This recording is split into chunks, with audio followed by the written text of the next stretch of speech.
Welcome to the Gay Buddhist Forum, where teachers from all schools of Buddhism offer their perspectives on the Dharma and its application in modern times, especially for LGBTQI audiences. These talks are offered freely to the world and made possible by appreciative listeners. If you would like to support our efforts to share the Dharma with underserved audiences, please visit gaybuddhist.org. There you can donate, find a list of upcoming speakers, or enjoy many hundreds of these recorded talks dating back to 1996.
So yesterday we all gained transcendent wisdom. So, what I'd like to talk about this morning is the cultivation of heart wisdom. So, a constant source of surprise to me is the observation of how far people can go in their comprehension and understanding of the wisdom function, or like the what in Buddhism is called emptiness, without manifesting heart wisdom. It's really it's very interesting, but that has been my observation, that there's no necessary connection between the acquisition of transcendent insight or transcendent wisdom and the blossoming of the heart of compassion. And that's helped me to understand why in the Buddhist tradition both wisdom and compassion are equally emphasized. Wisdom without compassion can be very cold. You remember I was talking about Namchan kills the cat. That's wisdom without compassion. I know we talked about this yesterday, but David has a different interpretation. You might share that with the group later. There are other, more mundane examples that we can think of. People with tremendous intellectual insight, but with not much heart, or maybe no heart at all. It's very interesting. The motivation behind the wisdom is to acquire knowledge and truth, transcendent truth, truth for all existing things and that sort of thing. The motivation behind compassion is different. The motivation behind compassion is to help other beings. And at first, it might not seem like there's a conflict between the two, but if you place the pursuit of truth as your ultimate goal, compassion falls by the wayside. Compassion is more important than truth. Okay? So, yeah, I see some people going, huh? So, the reason, think of situations where truth and compassion come into conflict. Okay? So, for example, suppose that you were doing research and you discovered there was possible to do some kind of experiment which would settle the structure of subatomic energy, But in order to conduct that experiment, you'd blow up the earth. Better to not find out. Let go of that desire for truth. So, that's an extreme example. It's an extreme example. But you can think of more mundane examples. I once had a friend who used to confront people about their faults, and she was. Every time I saw her do this, she was absolutely accurate about people's drawbacks, and their pretenses or their, this sort of thing. And man, she would just go right in there, slice. You may have met some people like this. Yes, there's people like that. What did you say? I didn't hear. I said you may have been something. Yeah, right.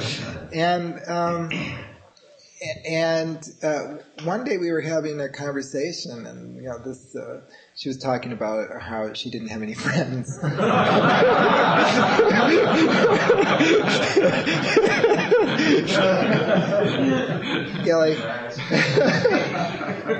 I said, well, your truthfulness is not honest. And she says, well, I believe in being true, truthful with people, and I said, yeah, but, that's not the whole story. You're confronting people. I said, but you're not being complete with them. They may have these faults, but was that the situation to bring it up? And does it even matter, that they have these faults? She was not convinced, but that's all right. Are you still her friends? Actually, we are still friends. Because I was truthful with her, you see, so she valued that. But in any case, this weighing, in Tibetan Buddhism, they have interesting iconographic representations of bodhisattvas, like in Manjushri, who's a bodhisattva of wisdom, is depicted as holding a flaming sword over his head, like he's ringed by a halo of fire as well. So this is the sword of discrimination, because discriminative consciousness separates things out. There is also a horrific aspect of Manjushri, and Manjushri in the horrific aspect. I'm sorry, I forget his name in his horrific aspect, but he's dancing on a field of corpses, wearing a necklace of entrails and a belt of skulls, and his sword is dripping blood. So that's the pursuit of truth at any cost. See, that's the pursuit of truth. That's an extreme image of wisdom without compassion. So today I'm going to talk a little bit, just kind of give an overview of the compassion function within the Buddhist tradition, and it's based on the Four Immeasurables. So those of you who have been coming to the GBF, we've been talking about that over the last few months, but I'd like today to give an overview of the entire sequence. Yesterday when I was talking about the transcendent wisdom, I said that it's my belief that people have experiences of transcendence, but I call them like a flicker of awareness, and they don't recognize, what they're actually perceiving, in most cases. The practice of the Four Immeasurables are based on experiences that we do recognize. And that's one of the really wonderful things about the practice of the Four Immeasurables, because we can immediately resonate with these common experiences that we've all had. But what the practice of the Four Immeasurables cultivates those experiences and expands them, it builds upon them. So the first of the Four Immeasurables is immeasurable love. Okay? So within the tradition, this is understood as the wish that other people be well and happy. So if you love someone, how often have you heard your parents say, "I just want you to be happy"? And if you love someone, you want them to be happy. That's a spontaneous. We've all had that experience, and we've all been the recipient of that experience. So, another interesting thing about the Four Immeasurables is how it uses desire. Because normally we think of Buddhism as craving and clinging are the cause of suffering. So craving is desire, right? So get rid of it, right? But here, what happens is I want you to be well and happy.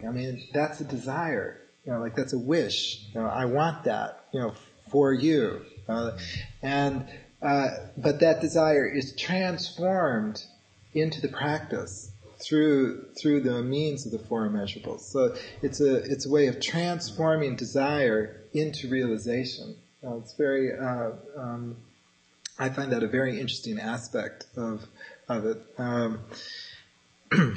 The way this is cultivated, and there's a pattern, is you begin with each of the Four Immeasurables. You begin with yourself, which I can't emphasize enough. I was just talking to you this morning about this. You begin with the wish that you be well and happy. And the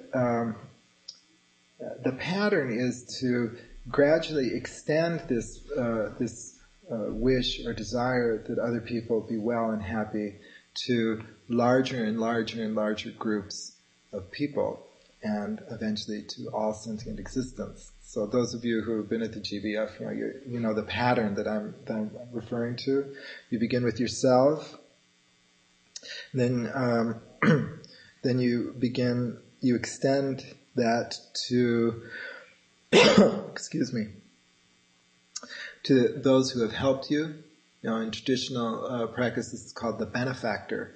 those who have helped you, benefactors. So, and that's fairly easy. Wanting people who have benefited us to be well and happy is a fairly spontaneous wish. Benefactors traditionally includes people like parents, teachers, spiritual teachers. Teachers can be formal and informal. The person who taught us how to tie our shoes, the person who taught us how to, boil an egg, whatever. It could be quite a long list of people.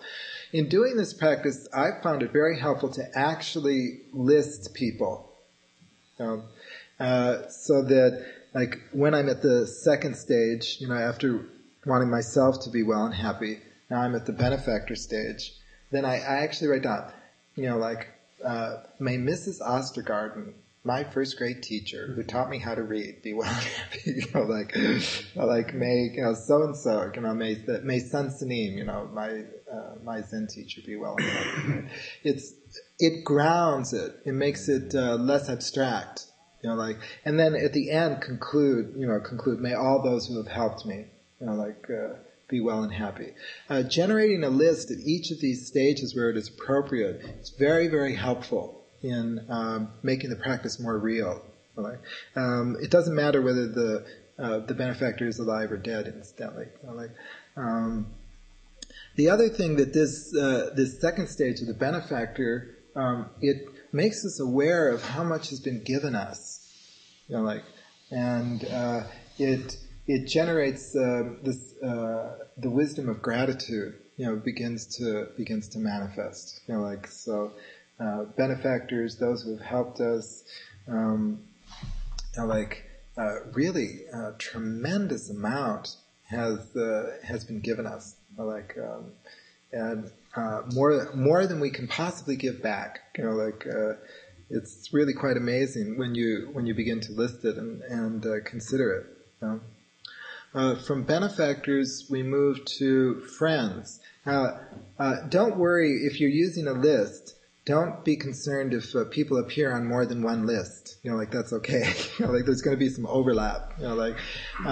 Particularly between these two categories. But the difference is, my first grade teacher, Mrs. Ostergarden, was I wouldn't put her in the category of friend. I didn't know anything about her. We never, shared our lives, beyond the classroom. So even though there's some overlap, there's also some differences. The other interesting thing about the category of friends is that it may be difficult to figure out exactly how they have benefited you, beyond the fact of being a friend. I have a friend, we met my freshman year in college. His name is Doug. And he lives in Washington, D.C. now, and we've been friends all these years. But beyond the fact of our friendship and sharing our lives together all that time, I would be hard put, to concretize, what the benefits have been.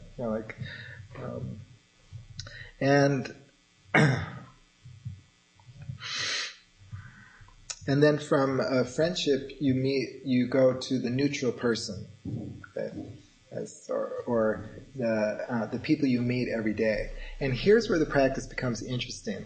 You'll find, most people find a kind of stickiness about, or a reluctance, to wish that neutral people be well and happy.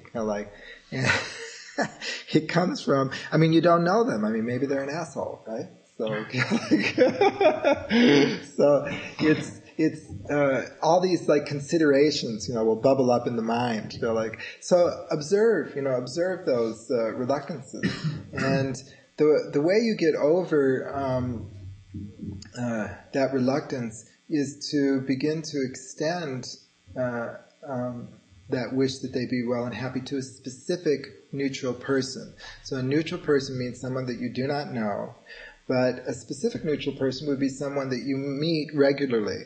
Like, so a good example would be the checkout person at the grocery store, or the teller at the bank, or if you go to the movies regularly, there's probably someone who sells you tickets, that you see, regularly. The gas station, owner, those kinds of people, so when you meet them, to yourself, you can say, "May you be well and happy," and that makes it specific. After all, the person who's checking out your groceries is doing, is helping you. So why not return the help, by wishing that they be well and happy, and that will help you to extend, to get over those feelings of reluctance, or those feelings that somehow there's a feeling like that it's not genuine or that it's forced, that you don't really mean it, But you can get over that by thinking of specific people. And then after those specific people, you can generate that thought of love and well-being for everyone I meet. May everyone I meet be well and happy. How do people benefit from that? I mean, you benefit from that by recognizing that they're benefactors. Do they get your good vibes? I mean, you're not praying to somebody. No. Yes, they get your good vibes. Okay, there's that's one benefit. Okay? The Buddha had a list of benefits, from this practice. He was fond of lists. So, the benefits of these kinds of the four immeasurables are that you will sleep soundly. Yeah. Okay. That's one. There was an immediate resonance with that. You will wake easily. Okay. And there will be less conflict in the world. Okay. This one is a little difficult to see because it's kind of a negative contribution in this sense that. After practicing the four immeasurables for some time, when you are in a situation of, waiting in line is, it's the one that we run into, in our complex culture, fairly often, and it gives rise to irritation, in yourself and in others, because we're in a hurry,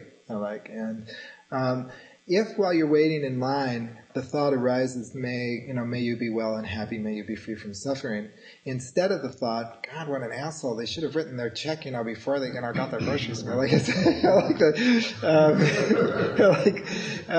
Conflict is diminished, but, it's hard to see that absence, as a contribution, but it is a very definite contribution, that it just makes daily life simpler and easier in your daily context, with grocery clerks, with everybody on the road, in very mundane and ordinary ways. People will enjoy being around you. Okay, so we all know this is true. That they say, misery loves company. But people who are in a good mood, it can be very infectious. And you enjoy being around them. You will have good dreams, and you will get a good rebirth. Yes. Okay. So, sorry.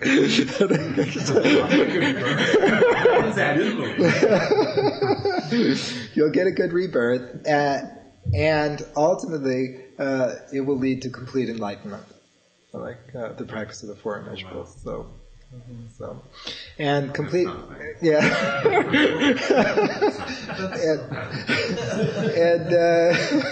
complete enlightenment is the greatest benefit you can bring, to all sentient beings,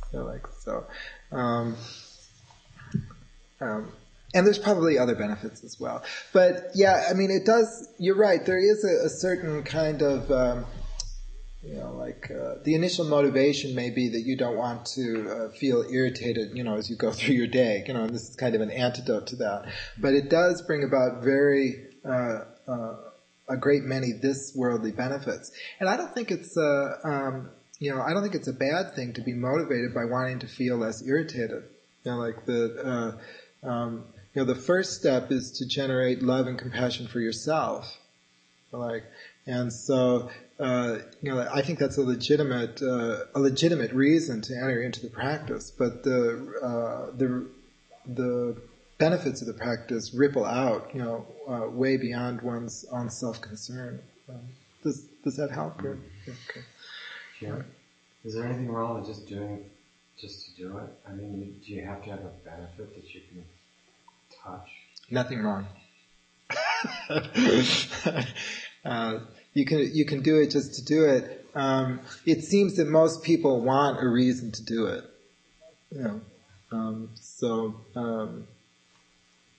But if you're able to do it just to do it, that's fine. I'm working on the bank, boy. The clerk I don't have a problem with. What, does he put your eggs in the bottom and then put a heavy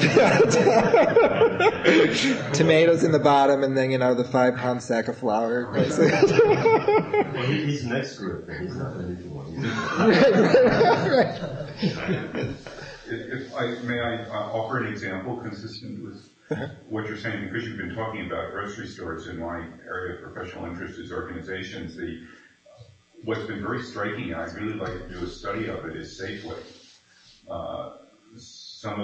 At least this has been my experience, is how awful it used to be to shop at the Castro Safeway, the one at Market and Church. And people seemed, the place, first of all, was unpleasant and poorly organized, and the lines were immensely long at any time of the day or night. And there was just this general tone of hostility that I experienced there, and it was taken over by some new people. My only regret, by the way, is that I didn't think of buying stock in it. It's also gone up, tenfold. And there was some stuff in the papers for a while about a bit of resentment from the employees because they were being forced to be nice to the customers. Union complaints. Right. So, to smile at people and to say thank you, and they put in machines which your credit card would give your name. They actually use your name. And one of the things that they have when you ask somebody there, could you tell me, where the salt is or whatever? They'll say, oh, I'll take you there. And with a smile. And at least I have this experience of discomfort that I'm as kind of inconveniencing that I really just want to know what I look like. I don't want to take you away from your job. And every time you go through the line, you buy 2 oranges and they say, do you need any assistance in getting this to your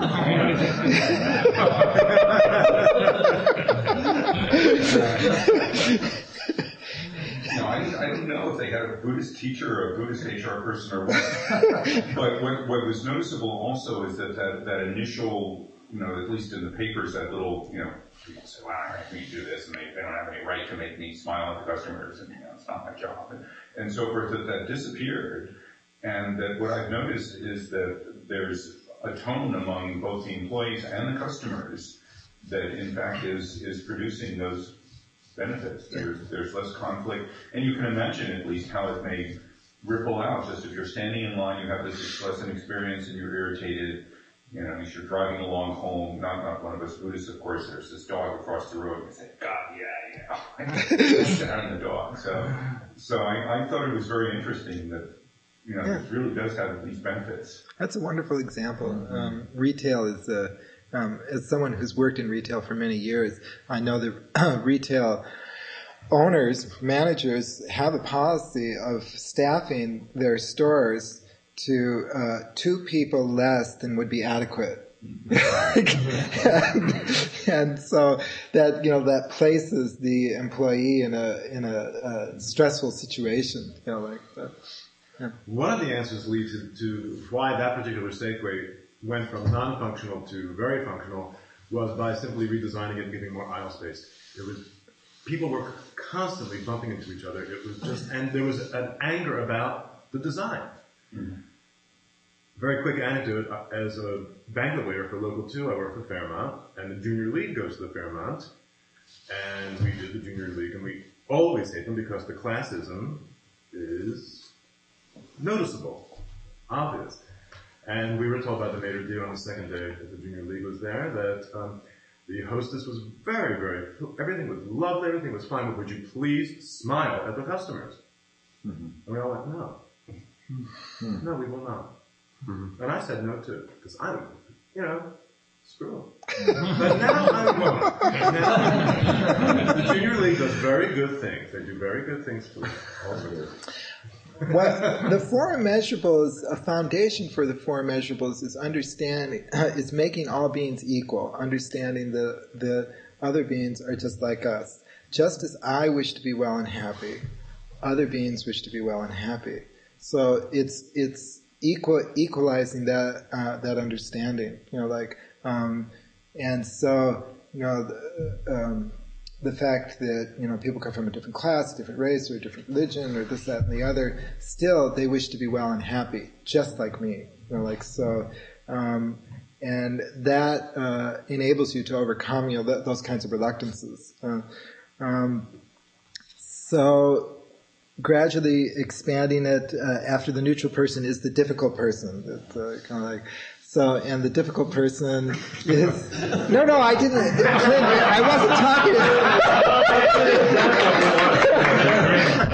I didn't mean that Clinton's a difficult person.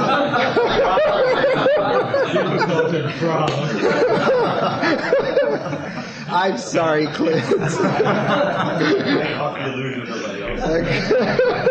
They all did. They're being mean. You're all being mean.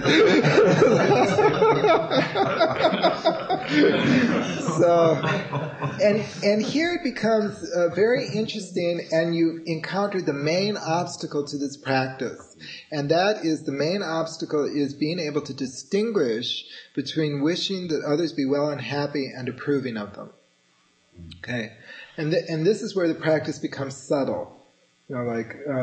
Because I think the last time I was at the GBF, I mentioned a student had 4 people. I'm sorry, I'm not going to generate. These 4 people are off my list.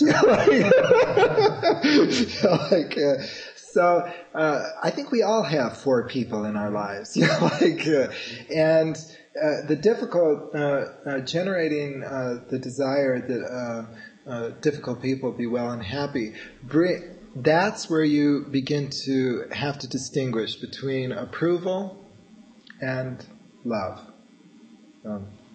And we can, the way you access distinguishing those is, the common example in the tradition is given as children. You can love children but not approve of what they're doing, and parents often are in that position.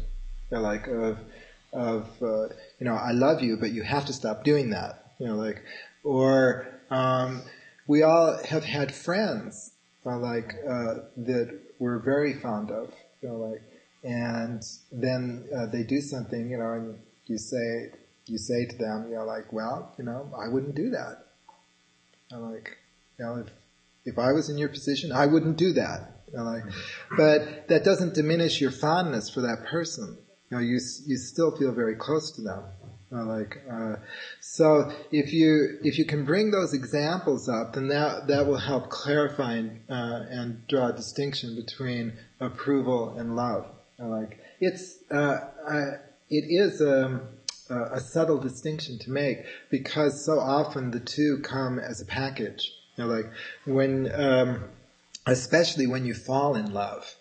It's like your object of love can do no wrong. It's it comes as this great,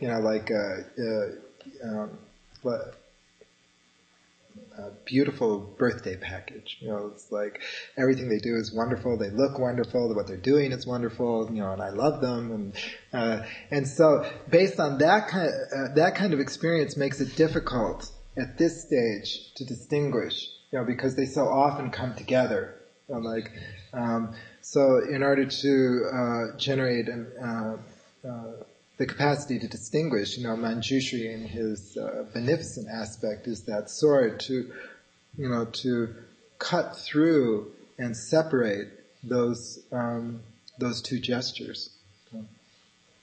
Do you have any, I don't really know what the word I want, any trick or whatever, like when you're having one of those days when you're so irritated and it's just one difficult person after another. And you have some way of falling back into,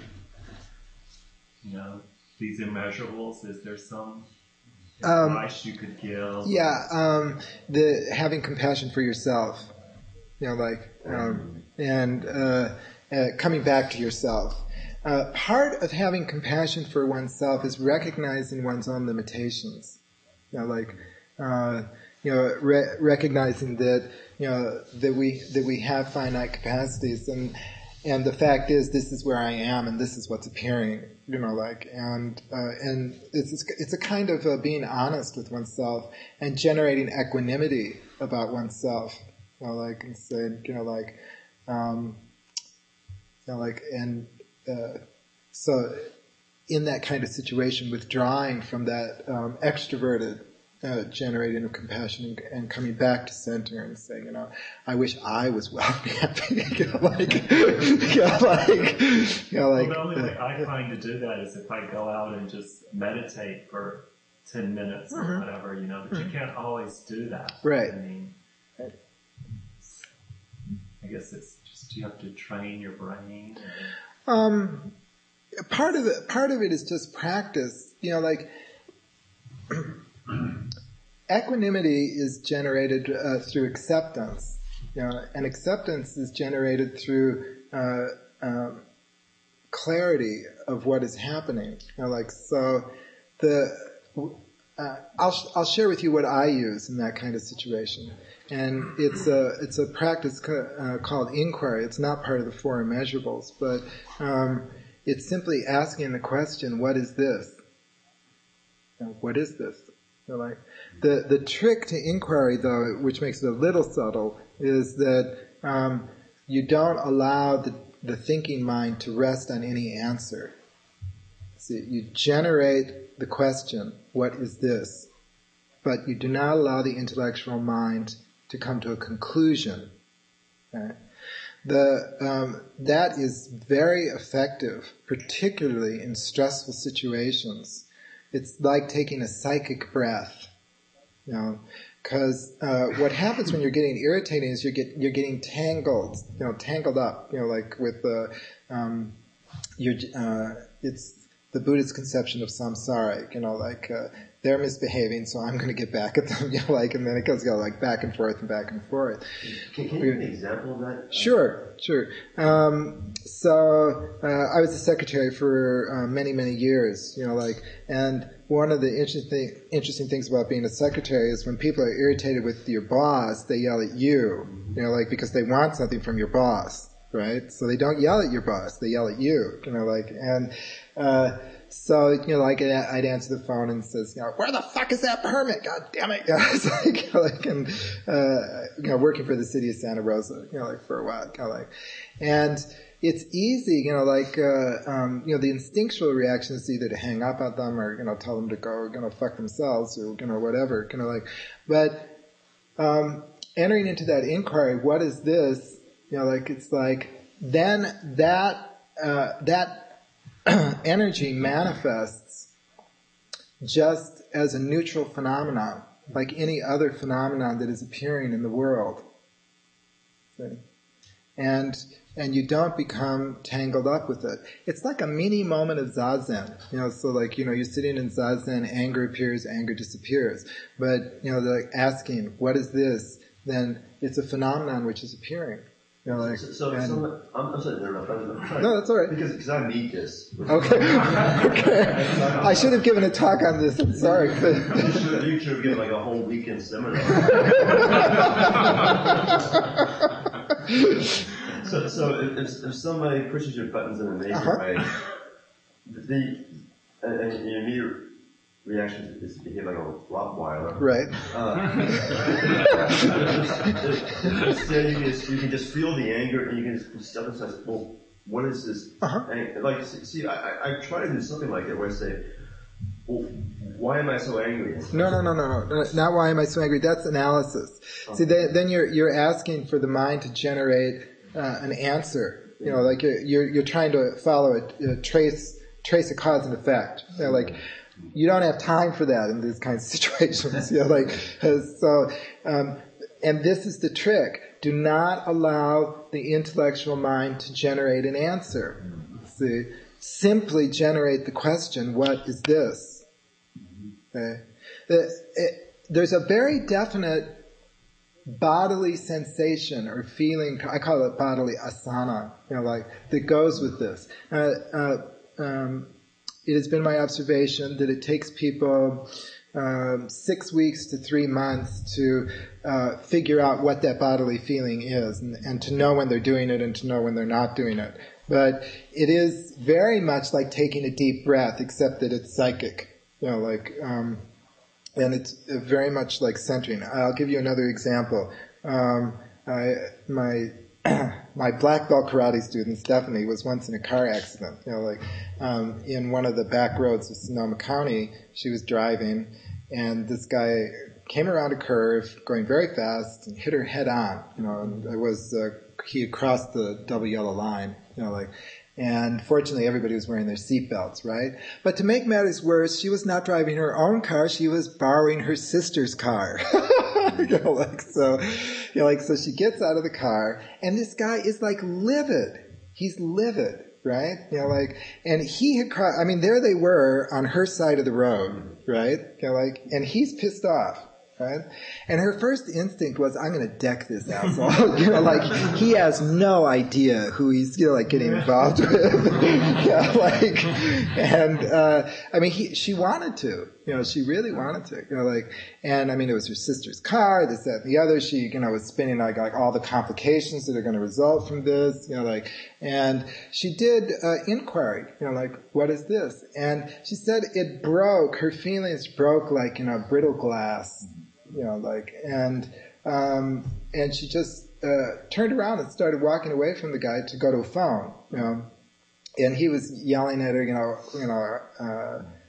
calling her all kinds of names and that, and she just turned around and said, I'm gonna call the cops, I'll be back. And there are numerous examples I have where it works like that, it's really a wonderful technique, and it's not, there's no danger. You can use it while you're driving, you can use it while you're walking, you can use it in the grocery store, at work, no problem. It will center you and get you out of that entwinement, that's what's so frustrating. That's why you want to get out, and go 10 minutes and meditate, because you feel like you're getting, the hooks are sinking deeper and deeper, and inquiry will give you a means of psychically removing you from that entanglement. It's very effective. Before I'd just like to give the background of how this arose within the Zen tradition. It's a Korean Zen technique. And it arose during the Yi dynasty. The Yi dynasty was very hostile to Buddhism. It was, their slogan was, elevate Confucianism, suppress Buddhism. So in the large cities, Buddhism was proscribed. So if you were a Buddhist in Seoul or Gwangju or Busan, no Buddhism. They allowed some Buddhist monasteries and temples in the rural areas, but not in the large cities. So suppose you're practicing Zen. No Zendo. Okay? No temple. Can't have those. You can have a home altar, but it has to be a Confucian home altar. No Buddha statue, an altar to your ancestors. And depending on the period of time, the suppression was, stronger or weaker. So how the Korean Zen masters distilled the practice into this single question. Into this single question. The question doesn't require any, you don't need a temple, don't need a zendo, don't need a cushion. Don't need candles, don't need any of that. Just, what is this? What is this? But the trick is, there is a trick, and the trick is not to allow the mind to give you an answer. Not allow the mind to rest on a conclusion. Because that's what's getting you deeper, getting the hooks deeper into the entanglement. It's your mind is giving you answers. They're an asshole. They shouldn't have done that. All those are answers, to that kind of question. Or internal answers. The reason I'm angry is because so inquiry deflects that, checking, back and forth. It deflects that psychic impulse, and cuts through that. It's been my experience that the practice is very, very effective. And it's a wonderful practice for lay people. The only difficulty is getting started with it. It's so simple that people forget to do it.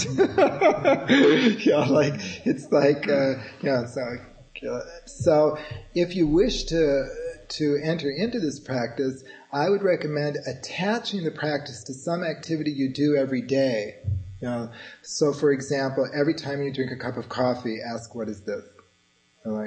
It's okay to do it in non-stressful situations too. You don't have to do it in stressful situations. It shows its effectiveness very dramatically in stressful situations. One of my students practiced inquiry every time they got in their car. They would open the door in the car before they started it. What is this? Every time you look in a mirror, that's a good one. What is this?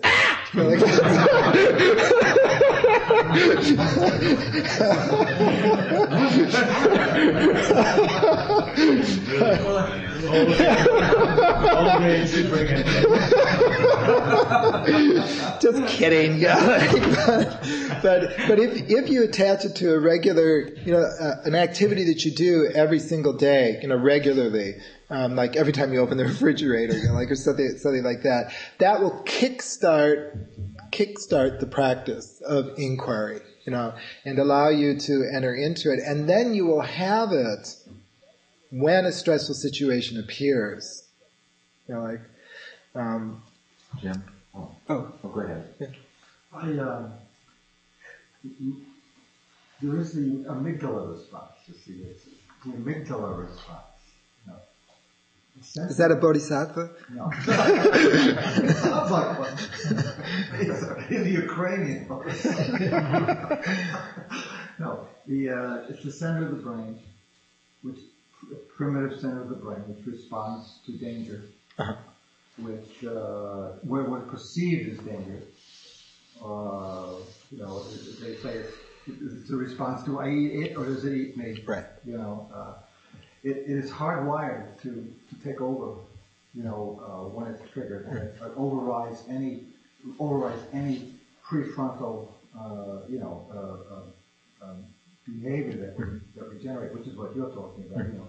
Being able to work and develop the responses there. I think for me it's necessary. I think it's important for us to understand that this can happen and it won't work. And it's one of the reasons because we're hardwired for it not to work. If one practices, as you're talking about, it works sooner and better. Right. But I think it's important to also for us not to get out of compassion for myself. It's necessary for me to understand there are going to be times when maybe I will jack him. And then I'll feel bad. Then I'll go, what is this?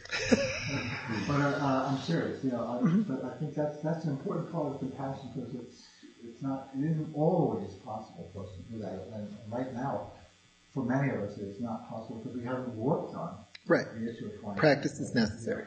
Yeah. Thank you. That's what I get out of what you and what our talk yesterday was about. Okay. I have another response, which is somewhat similar to yours. I think maybe it derives from the same source, and that is a little bit of a response to that question, too. Introducing a pause between stimulus and response. In other words, creating a new habit. The habit is not to respond, but to introduce a pause, and then to introduce into the pause an intention. The intention can be not to express negative emotions. The intention can be whatever it is. But the instinct is to respond, to react. And you're stepping back and pausing and asking the question, what is this? Is introducing a space between the behavior and the cause. Right. What you're choosing to do with that space could be 100 things. Right. You're asking the question, what is this? As a way of saying, time out, let me explore this a little bit. No, I'm not. That's not the practice I'm referring to. It's not creating a space in order to explore. It's creating the space to let go of what is happening. It's allowing the perception of what is appearing to appear in a neutral way. Isn't that exploration to allow it? Well, I understood by exploration, I understood your term exploration to mean intellectual exploration. Okay. I often relate this to the story of the empty boat, which is from Chuang Tzu. You're going downstream, and an empty boat bumps into you, and so you push the boat away and you continue. And so you're going downstream, and a boat bumps into you, but it's not empty. There's someone in there. Man, you asshole! What the hell? Can't you look at it? It's the same phenomenon, but because there's a person in the second case, all of a sudden, you're entangled. You're entangled with that. So the technique of what is this is to be able to see the empty boat and the boat with the person in it in the same serene way, that they are not different. Is that okay? I'll ask the same question in a different way, because I think this is a real example of where wisdom and heart get confused. Because I'm going, okay, and then I'm like, but what if you ask the question, what is this? What is this? Yeah, exactly. Well, if you want to do that, go ahead. No, I don't want to do that. You can do that because the mind is infinitely spacious. So you can any system of thought will generate an infinite regress. If you want to do that, okay, then we're agreed. How do I make sure I don't? How do you make sure you don't? Jenna asked, "What is this? What is this?" I don't know. I've never encountered this question before. That's very interesting. I've never encountered anyone who's. It's a technique of meditation. You realize, you raise the energy, what is this? And then you don't allow the mind to come to a conclusion. Now that mind that doesn't come to a conclusion is not generating any more statements. So I think that's why that hasn't arisen, but I'm not sure. I mean, to be honest with you, I haven't dealt with that question before, so I'm not real clear about it.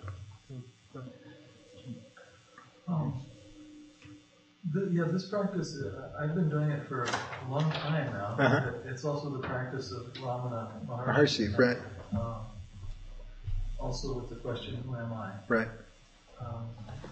And what it does, in my experience, is it invites don't know mind immediately. Because you've acknowledged don't know mind with the question. What is this? You're inviting and welcoming in the mind that doesn't know what just happened or what is happening, and that you soon or over time, I should say, develop the capacity and the instinct to do this. Mm-hmm. Whenever anything comes up, say in the classroom, I teach school, something comes up, I now just, what is this? I don't know what it is. I need more information. Mm-hmm. And that inquiring mind is Thank you. Yeah. Yep. The body asana you were talking about and the what is this? Mm-hmm. I just want to see if I'm understanding you correctly, that whenever I'm with someone who's driving horribly on the freeway or just being incredibly simple, go home, arrive home, I'm alone, So what I do is I think, okay, what is this? And I feel my body, this all sort of, I don't do it a lot, but I'm just beginning to do it. How does my body feel about this thought? And then is that what you mean by the body asana? the bodily reaction to the inquiry and the situation, whether it's the rude check or being alone. It's my experience is not so much that you're not into an examination mode. Like what is this thought, or like how is this thought? It's more the closest thing. There's two metaphors I use. One is taking a deep breath. It's like taking a deep breath. And there may even be a deep breath involved with it, depending on the situation. And it's also like regaining your balance on a bicycle. It's like when you hit a bump, like and you wobble, and then you come back, to balance. Mm-hmm. It feels to me a lot like that. Like regaining your balance. This is basically what you're talking about, is the mindfulness, like anything other than just being, okay, I'm aware that I'm angry or I'm sad or my reaction is such, is what it is. And that's what's going on with my mind, it's mindfulness. And anything other than that, like they talked about it where I spent a while in Kripalu, anything other than that is violence. Mm. Yeah, I'd have to talk more with you about that technique to see, like where they're similar and where they diverge, but they sound very similar. I'm going to. We are running a little late, so I'm going to do a quick wrap up on the four immeasurables. Is that all right with people, or were there comments? Okay. So moving right along, after you encounter the difficult person and you do your inquiry, you gradually expand. So like Dr. Spock. So you want Dr. Spock to be well and happy? Only it's Mr. Spock, isn't it? I always get that confused. Dr. Spock, Mr. Spock.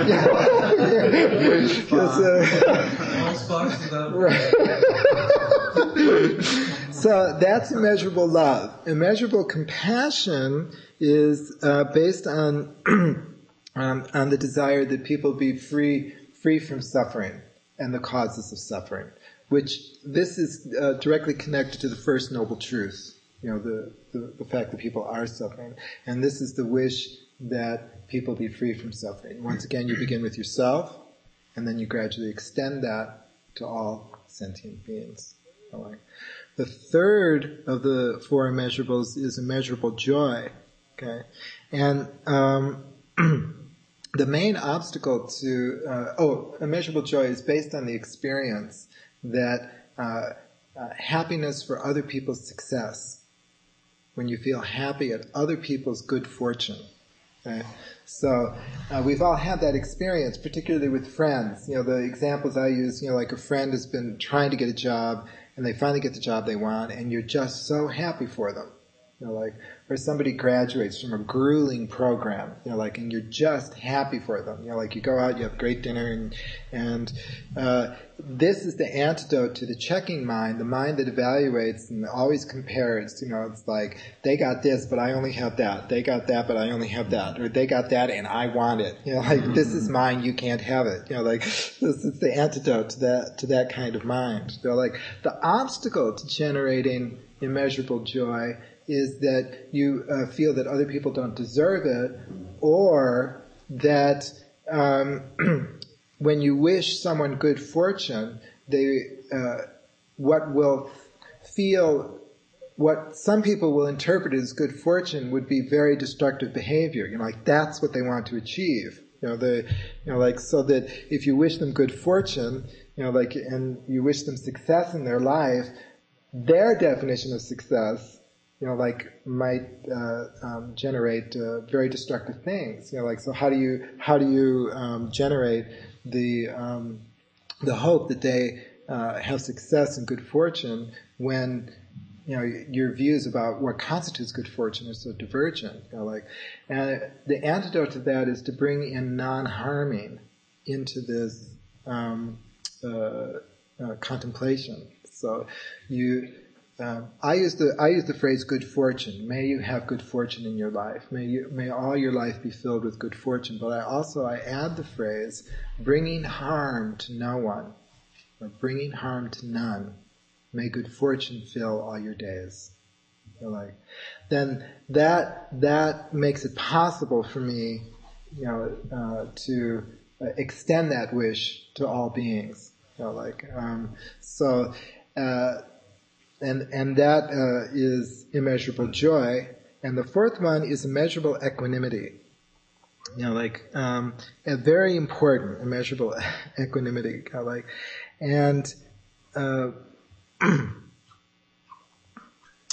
Immeasurable equanimity is based on the desire that people be at peace and serene. We've all had that experience where a friend of ours is tremendously agitated over, say, a relationship. That's a common source. You hang up the phone or you leave the coffee shop and you think, oh, I just wish they could be at peace with this, or I just wish they could, have some calm, about this. Or after every election, there's, many, many people who are terribly upset. So you just wish that they could, have some acceptance. Equanimity is about acceptance.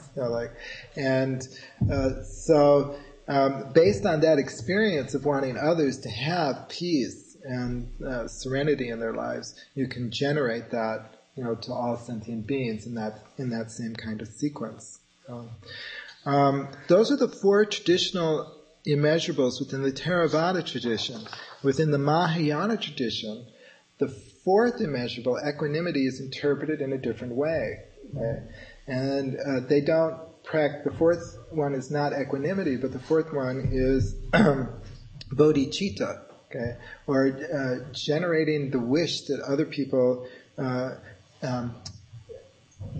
become enlightened. But more than that, it's taking on the responsibility for relieving the sufferings and of all sentient beings. This is the bodhisattva motivation. The bodhisattva motivation. In the Chinese cultural sphere, this was summed up in the four bodhisattva vows. Sentient beings are numberless, I vow to save them all. The hindrances are inexhaustible, I vow to extinguish them all.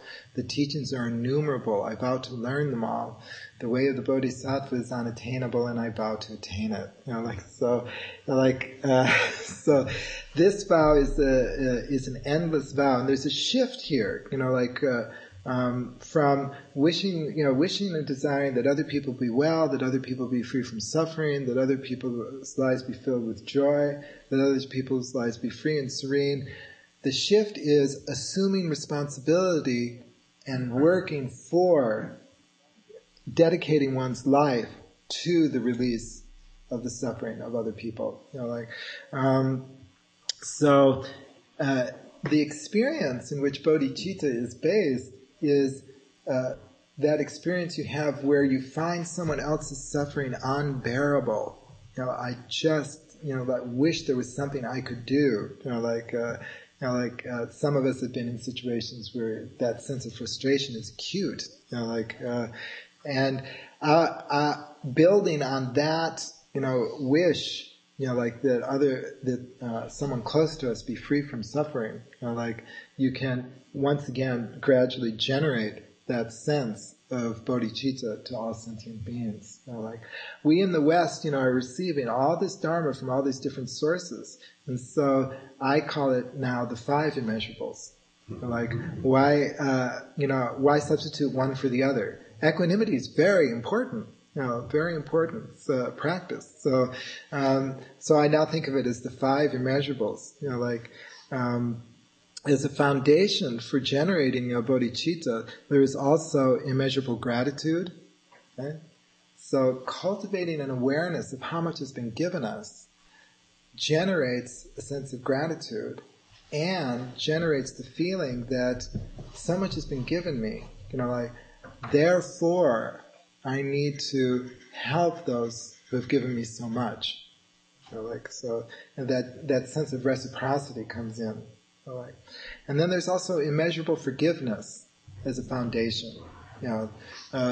Wanting to relieve the sufferings of other people, forgiveness is a foundation for that, because if there's somebody you can't forgive, like those four people on our list, that becomes a constriction which affects the entire practice. Cultivating immeasurable forgiveness in the same way, the very powerful practice. But begin with yourself. Begin with forgiving yourself.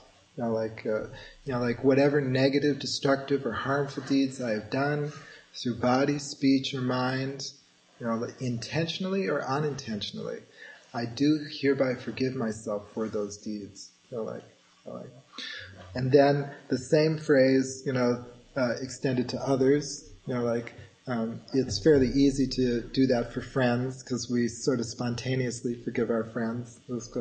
Forgiving difficult people, it's the same kind of sequence. You run into the same kind of obstacles. But that's so.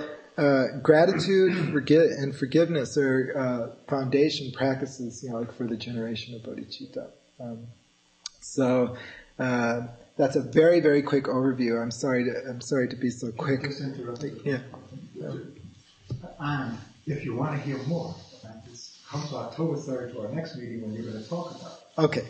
Thank you. Thanks for the ad. And I'd like to conclude with I call it a prayer from the immeasurable heart, which combines all of these immeasurables into one contemplation. May all sentient existence be well and happy. May all sentient existence be free from suffering and the causes of suffering.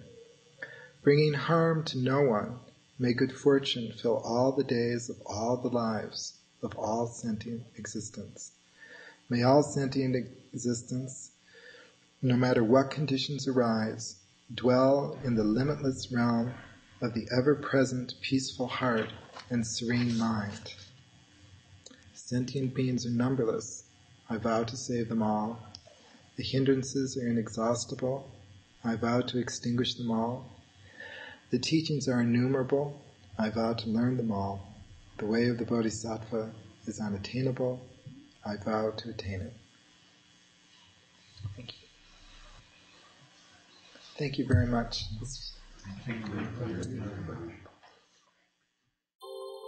Thank you for listening to the Gay Buddhist Forum.